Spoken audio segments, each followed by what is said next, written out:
What would you do if this was your dog? What would you do if your dog did this every time a new person came into your home? Would you choose to seek out other options besides euthanasia?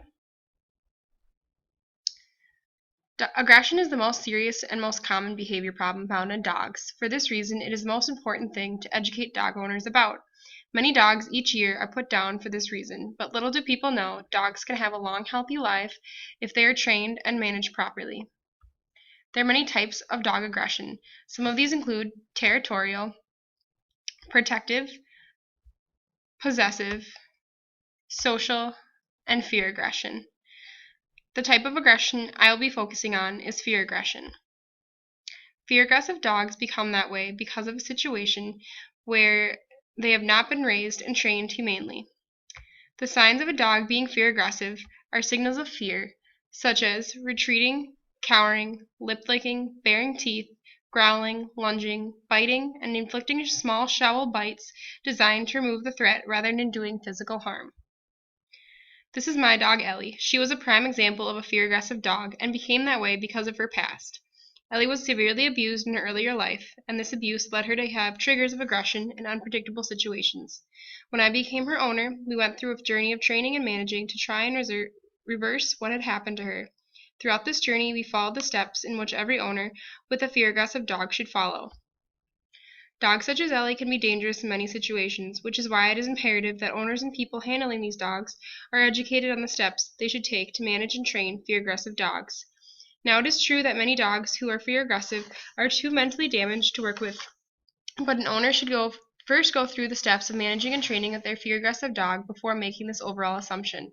In this presentation, I will go over training techniques, medication, and managing your fear-aggressive dog.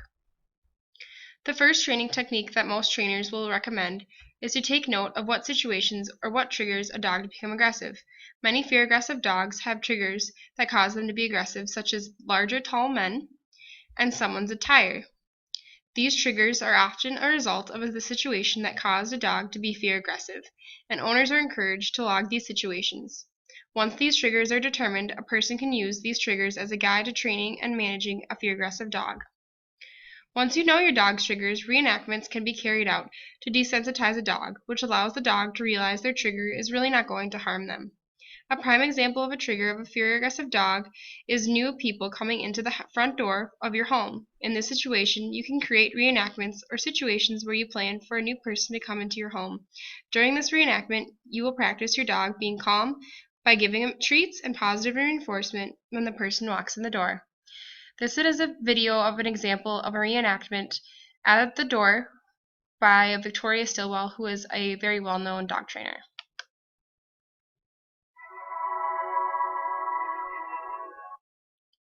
Nathan, come.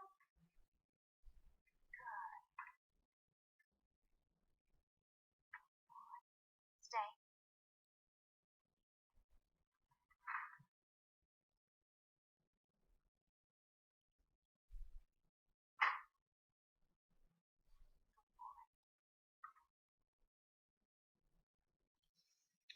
Often fear-aggressive dogs have a hard time focusing on their trigger in their trigger situation, such as a person coming through the door. For this reason, an owner needs to train their dog to focus on them. This will involve practicing basic commands such as sit, lay down, and most importantly, look at me. Once your dog is able to focus on you as their owner, less focus will be put on their trigger, and over time they will realize that their trigger is not going to harm them. Something that worked best for my dog Ellie was to direct her to an area of the house, like her bed or right outside the kitchen, that she knew was hers and felt safe.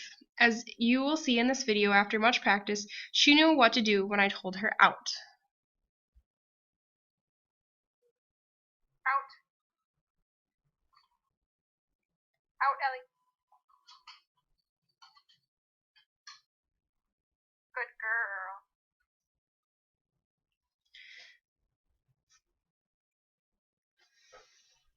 This is what we did when a new person would come into the house, and as she sat in her designated area, I would positively reinforce with treats and praise.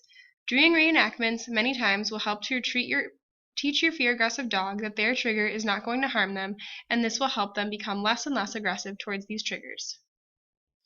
Now, it is possible that training will not be enough for your fear-aggressive dog because of the severity of their condition. In these cases, there is another option that is available.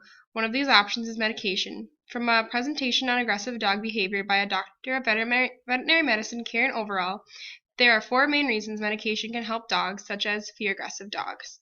These reasons are: they cannot read the signals that others are giving them, they cannot use or process the information they get from the signals, they cannot make decisions based on the information they get, or they cannot communicate their decision in a way that is helpful.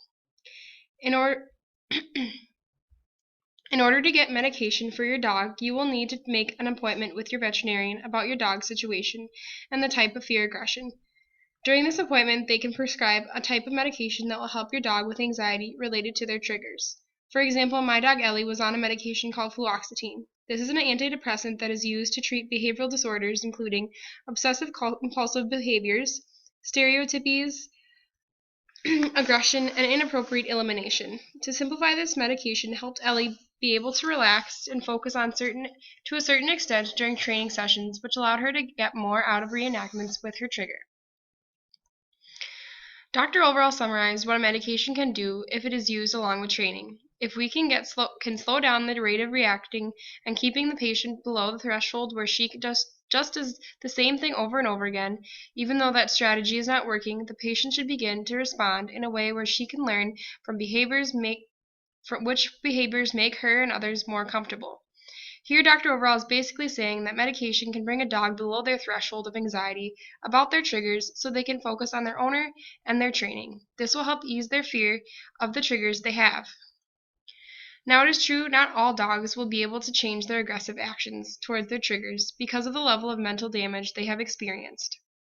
It is possible even after training and medication, your dog still displays aggressive tendencies. In this situation, the last option is to manage. The main way to manage an aggressive dog is to always have a muzzle on your dog and keep him or her away from the situations where they will encounter their triggers.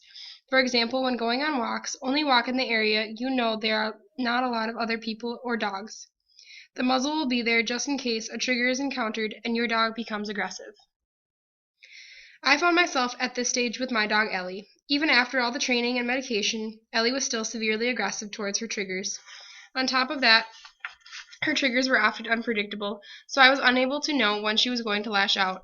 Although she was the perfect dog with my boyfriend and I, she was aggressive in many other situations. This is where, as an owner, I had to make the unfortunate decision to euthanize Ellie. Although this option should be a last resort, it may be the most humane decision for your dog.